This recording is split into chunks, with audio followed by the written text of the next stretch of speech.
Hello dear students, in the sequence of integral transform, today we will discuss application of Fourier transform.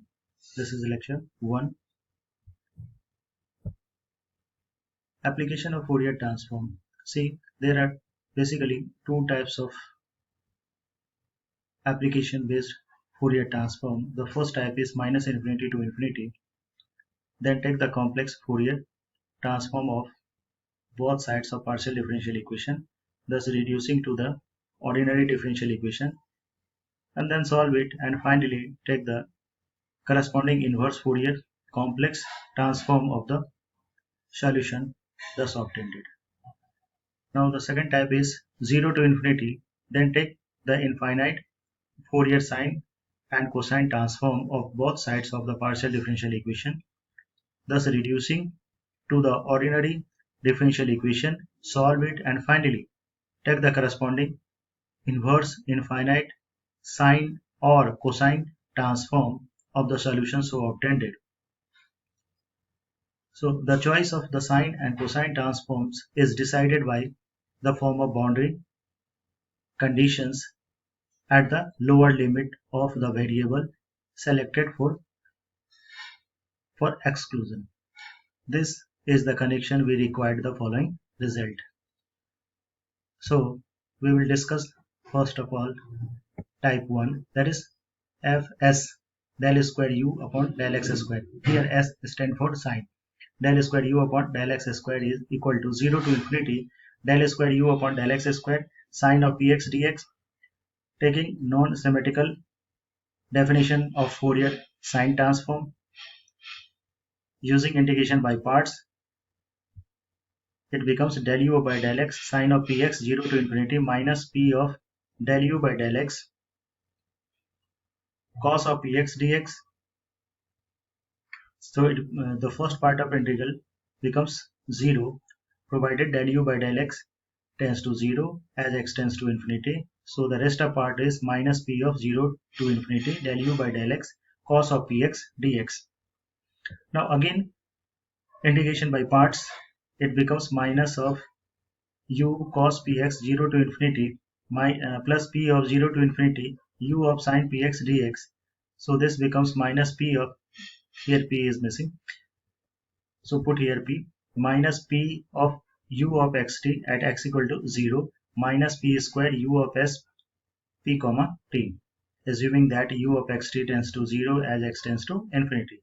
Thus we get f of s means Fourier of sine del square u upon del x square equal to p of u of x0 minus p square u of s p comma t. This is result number 1, where u of p comma t is the Fourier sine transform of u of xt with respect to x. So this is the first type. Now type 2, f of c, here c stand for cos. So f of c del square u upon del x square equal to 0 to infinity del square u upon del x square cos of px dx.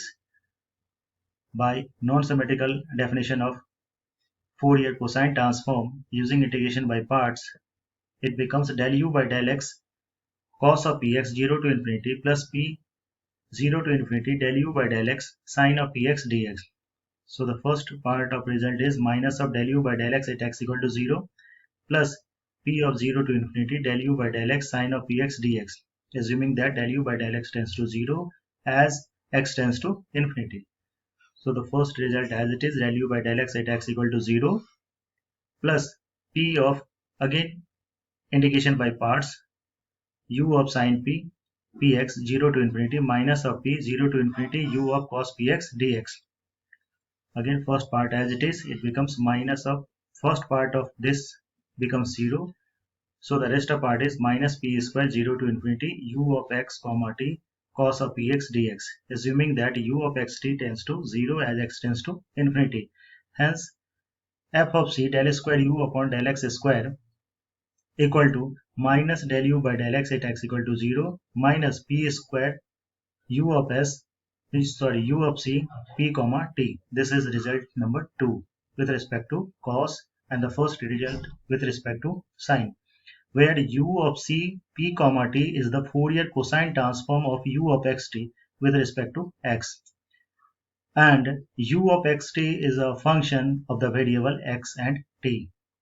Now using result 1 and 2 from equation 1 and 2, it follows that if we want to remove the term del square u upon del x square from the partial differential equation, we have the required conditions for solving the problem based on application of Fourier transform. The first is u of x